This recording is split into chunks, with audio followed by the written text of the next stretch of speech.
அனைவருக்கும் வணக்கம். ஸோ இன்னைக்கு ஹிந்து நியூஸ் பேப்பர்ல என்ன இம்பார்ட்டன்ட் நியூஸஸ் இருக்கு அப்படின்னு சொல்லி பார்ப்போம். முதல்ல வந்து பார்த்தீங்கன்னா, ஆ, தமிழ்நாடு ரிலேட்டடா என்விரான்மெண்ட் ரிலேட்டடா ஒரு செய்தி. என்னன்னா, "த்ரைவிங் நீர் Marudhu trees in MTR give refuge to endangered vultures" அப்படின்னு சொல்லி குடுத்துருக்காங்க. ஸோ என்ன செய்தி அப்படின்னு சொல்லி பார்த்தீங்கன்னா, சிம்பிளா ஒரு கணக்கெடுப்பு நடத்தியிருக்காங்க. அவ்வளோதான். ஓகேவா? யார் அந்த கணக்கெடுப்பு நடத்தியிருக்காங்கன்னா, advanced institute for wildlife conservation எங்க இருக்குன்னா வண்டலூர்ல இருக்கு. சரிங்களா? Advanced institute for wildlife conservation வண்டலூர்ல இருக்கு. அவங்களும் நம்ம வனத்துறையும் சேர்ந்து என்ன பண்ணியிருக்காங்கன்னா, ஃபாரஸ்ட் டிபார்ட்மெண்ட்டும் சேர்ந்து என்ன பண்ணியிருக்காங்கன்னா, இந்த டெர்மினாலியா அர்ஜுனா அப்படின்னு சொல்லக்கூடிய நீர் மருது ட்ரீஸ வந்து கவுண்ட் எடுத்திருக்காங்க. சரிங்களா? இந்த நீர் மருது ட்ரீஸ் அப்படிங்கிறது பார்த்தீங்கன்னா, மோயார் ரிவர் சைட்ல வந்து ரிவர் பேங்க்ஸ்ல வந்து அதிகமா இருக்கும். அதே மாரி முதுமலை டைகர் ரிசர்வ் அந்த ரீஜியன்ல வந்து அதிகமா இருக்கும். ஸோ இந்த நீர் மருது மரங்கள வந்து எவ்வளோ இருக்கு அப்படிங்கிறத கணக்கெடுத்திருக்காங்க. ஸோ அதுல என்ன தெரிஞ்சிருக்கு அப்படின்னு சொல்லி பார்த்தீங்கன்னா, நமக்கு நீர் மருது மரங்கள் நெறையாவே வந்திருக்கு புதுசா அப்படிங்கிறது தெரிஞ்சிருக்கு. இதனால என்ன ஒரு விஷயம் பாசிட்டிவான விஷயம் அப்படின்னு சொல்லி பார்த்தீங்கன்னா, இங்க குடுத்திருக்காங்க இல்லையா? இந்த விலங்கு வந்து பார்த்தீங்கன்னா இந்த பறவை வந்து பார்த்தீங்கன்னா, ஒயிட் ரம்ப்டு வல்ச்சர் அப்படின்னு சொல்லுவாங்க. ஓகேவா? White rumped vulture. இது ஒரு வல்ச்சர். சரியா? இது வந்து கிரிட்டிக்கலி என்டேஞ்சர்டா இருக்கு. இதனுடைய நெஸ்டிங் சைட்ன்னு பார்த்தீங்கன்னா, அது எங்க நெஸ்ட்லாம் இது பண்ணும் கூடு கட்டும் அப்படின்னு சொல்லி பார்த்தீங்கன்னா, இந்த நீர் மருது மரங்கள்ல தான் அதிகமா கூடு கட்டும். இப்ப நீர் மருது மரங்கள் வந்து அதனுடைய எண்ணிக்கை அதிகமானனால, இந்த வல்ச்சர்ஸோட பாப்புலேஷனும் அதிகமாகறதுக்கான வாய்ப்புகள் இருக்கு அப்படிங்கிறத இங்க நமக்கு சொல்லியிருக்காங்க. சரியா? அதுதான் நம்ம முதல் செய்தியில வந்து பார்க்கிறோம். அதுதான் நம்ம புரிஞ்சுக்கிறோம் அந்த செய்தியில இருந்து. சரியா?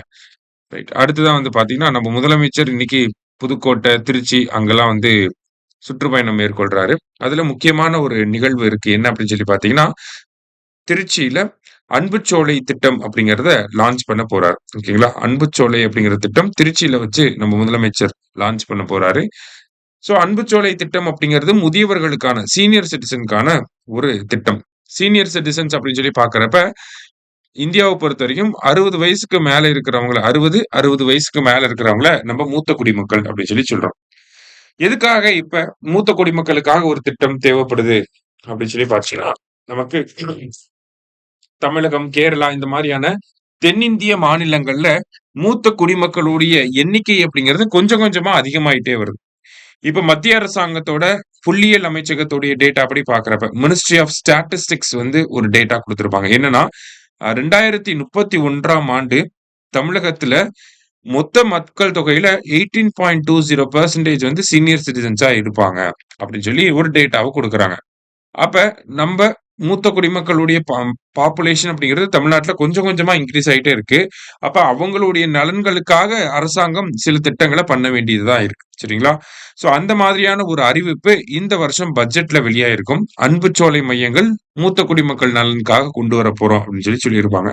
சோ அதுல என்ன பண்றாங்க அன்புச்சோலை இல்லங்கள்னா என்ன அப்படின்னு சொல்லி பார்த்தீங்கன்னா, இது ஒரு டே கேர் ஃபெசிலிட்டி. ஓகேங்களா? டே கேர் ஃபெசிலிட்டி அப்படின்னு சொல்லுவாங்க. அதாவது நம்ம வீட்ல மூத்த குடிமக்கள் இருக்கலாம், தாத்தா, பாட்டி இருக்கலாம். நம்ம ஏரியால நெறைய பேர் இருப்பாங்க.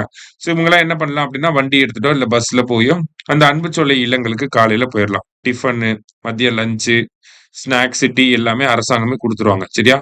ஸோ அவங்க அங்க போய் என்ன பண்ணுவாங்க அப்டின்னா, அவங்களுக்கு ஸ்கில் ட்ரெய்னிங் குடுப்பாங்க. பிசிக்கல் ஆக்டிவிட்டீஸ் வந்து இருக்கும். பிசியோதெரபி வந்து பண்ணுவாங்க. ஓகேவா? அடுத்தது சின்ன சின்ன இந்த டெய்லரிங் அந்த மாரியான விஷயங்கள்லாம் கூட சொல்லி தருவாங்க. அடுத்ததா பார்த்தீங்கன்னா, கேம்ஸ்லாம் இருக்கும். ஓகேங்களா? அடுத்தது அந்த இடத்துல பார்த்தீங்கன்னா, எல்லாருமே அவங்க வயசுக்காரவங்களா தான் இருப்பாங்க. 60, 65, 70 இந்த மாரி சீனியர் பீப்பிள்ஸ் மட்டும் தான் இருப்பாங்க. இப்ப வீட்ல இருந்தாங்கன்னா, சும்மாவே செல்ல பார்த்துட்டு உட்கார்ந்திருப்பாங்க. ஆனா அங்க போனாங்க அப்படின்னு சொல்லி பார்த்தீங்கன்னா, அவங்களோட வேவ் லென்த்ல இருக்கக்கூடிய ஆட்கள் எல்லாருமே இருப்பாங்க. சோ தட் ஒரு சோசியல் ரிலேஷன்ஷிப் அப்படிங்கிறது கிரியேட் ஆகும். ஓகேங்களா? நல்ல கனெக்ட் வந்து இருக்கும். ஒருத்தவங்களுக்கும் இன்னொருத்தவங்களுக்கும் அந்த மையங்கள்ல. சோ தட் இது எதுக்கு தேவைப்படுது அப்படின்னு சொல்லி பார்த்தீங்கன்னா, அவங்களோட மென்டல் ஹெல்த் வந்து நார்மலா இருக்கிறதுக்கு இது தேவைப்படுது. வீட்டிலேயே இருந்தாங்க அப்படின்னா, அவங்களோட மென்டல் ஹெல்த் ரொம்ப மோசமாயிரும். ஆனா இந்த மாதிரி மையங்களுக்கு போறப்ப, அவங்களோட மென்டல் ஹெல்த்தையும் நம்மனால பார்த்துக்க முடியும். அங்க பண்ணக்கூடிய ஆக்டிவிட்டீஸ்னால அவங்க பிசிக்கல் ஹெல்த்துமே நல்லா இருக்கும். சரிங்களா? சோ இந்த மாதிரியான ஒரு காரணத்துக்காக தான் இந்த அன்புச்சோலை மையங்கள் அப்படிங்கிறத தமிழக அரசாங்கம் கொண்டு வராங்க. எங்க இந்த திட்டம் லான்ச் பண்ண போறாங்க அப்படின்னு சொல்லி பார்த்தீங்கன்னா, திருச்சியில வச்சு லான்ச் பண்ண போறாங்க. எவ்வளவு அன்புச்சோலை மையங்கள முதல் கட்டமா கொண்டு வரப் போறாங்க அப்படின்னா, 25 அன்புச்சோலை மையங்கள முதல் கட்டமாக கொண்டு வர போறாங்க. சரியா? அதுதான் இந்த செய்தி. அடுத்ததா வந்து பார்த்தீங்கன்னா, நமக்கு Aditya L1 gets a close look at eruptions from the sun அப்படின்னு சொல்லியிருக்காங்க. சரியா? ஸோ இந்த ஆதித்யா L1 அப்படிங்கிறத பத்தி நமக்கு என்னலாம் தெரியும் அப்படின்னு பார்த்தீங்கன்னா, ஃபர்ஸ்ட்டு இந்த ஆதித்யா L1 அப்படிங்கிறது சூரியன ஸ்டடி பண்றதுக்காக நம்ம அனுப்பியிருந்த ஒரு அ ஒரு மிஷன் தான் இந்த ஆதித்யா L1 அப்படிங்கிறது. ஓகேங்களா? ஸோ ஆதித்யா L1 நம்ம எப்ப லான்ச் பண்ணியிருப்போம் அப்படின்னு பார்த்தீங்கன்னா, செப்டம்பர் 2, 2023ல நம்ம லான்ச் பண்ணியிருக்கோம். செப்டம்பர் 2, 2023ல. இது இது எங்க லான்ச் பண்ணியிருப்போம்னா, சூரியன் பக்கத்துல இருக்கக்கூடிய இந்த லாக்ரேஞ்சியன் 1 அப்படிங்கிற பாயிண்ட்க்கு லான்ச் பண்ணியிருப்போம். அதான் ஆதித்யா L1 அப்படின்னு சொல்றோம். இந்த லாக்ரேஞ்சியன் பாயிண்ட்க்கு எப்ப அ ஆதித்யா L1 ரீச் ஆயிருக்கும் அப்படின்னா, ஜனவரி 6, 2024ல அந்த லாக்ரேஞ்சியன் பாயிண்ட்ல போய் ரீச் ஆயிருக்கு. சரிங்களா? எப்ப லான்ச் பண்ணாங்க, எப்ப லாக்ரேஞ்சியன் 1 பாயிண்ட்க்கு போய் சேர்ந்துச்சு அப்படிங்கிறதையும் தெரிஞ்சுக்கணும். ஸோ இதுல வந்து பார்த்தீங்கன்னா, மொத்தம் ஒரு 10 பேலோட் வச்சு அனுப்பியிருப்போம்.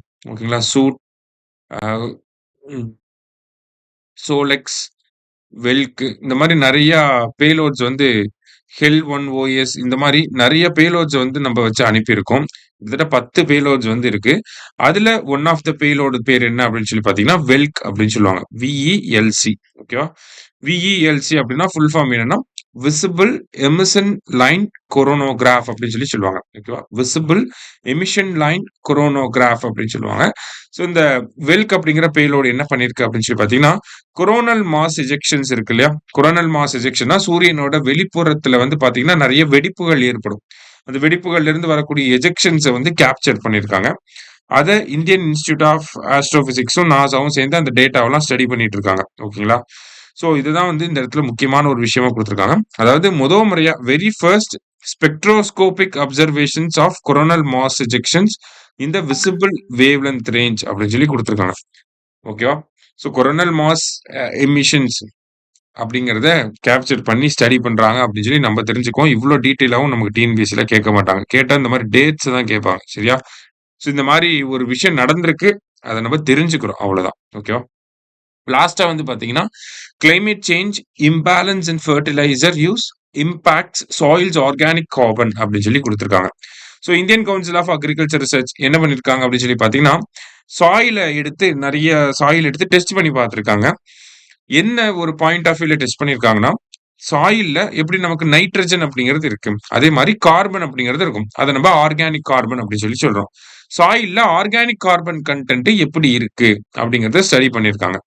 ஸோ அத ஒரு சில விஷயங்கள கண்டுபிடிச்சிருக்காங்க. என்ன கண்டுபிடிச்சிருக்காங்க அப்படின்னா, இப்போ சாயில்ல ஆர்கானிக் கார்பனுடைய கன்டென்ட் வந்து லோவா இருந்துச்சு, கம்மியா இருந்துச்சு அப்படின்னா, அந்த சாயில்ல மைக்ரோ நியூட்ரியன்ட்ஸ் அப்படிங்கிறது கம்மியா இருக்கு அப்படின்னு குடுத்திருக்காங்க. சரியா? டெஃபிஷியன்சி ஆஃப் மைக்ரோ நியூட்ரியன்ட்ஸ் இந்த சாயில் இஸ் ஹை. அப்ப மைக்ரோ நியூட்ரியன்ட்ஸோட டெஃபிஷியன்சி அதிகமா இருக்குன்னா, கம்மியா இருக்குன்னு அர்த்தம். ஓகேங்களா? மைக்ரோ நியூட்ரியன்ட்ஸ் இல்ல அப்படிங்கிறது தான் மீனிங். சரியா? ஸோ ஆர்கானிக் கார்பன் கம்மியா இருந்துச்சுன்னா, மைக்ரோ நியூட்ரியன்ட்ஸ் கம்மியா இருக்கு. ஆர்கானிக் கார்பன் அதிகமா இருந்துச்சுன்னா, மைக்ரோ நியூட்ரியன்ட்ஸ் வந்து அதிகமா இருக்கு அப்படின்னு சொல்றாங்க. இன்னொரு விஷயம் என்ன கண்டுபிடிச்சிருக்காங்க அப்படின்னா, லேண்டோட எலிவேஷன பேஸ் பண்ணி இப்ப ஒரு ஹில்லி ரீஜனா இருந்துச்சு அப்படின்னா, அங்க ஆர்கானிக் கார்பனோட கன்டென்ட் அதிகமா இருக்கு.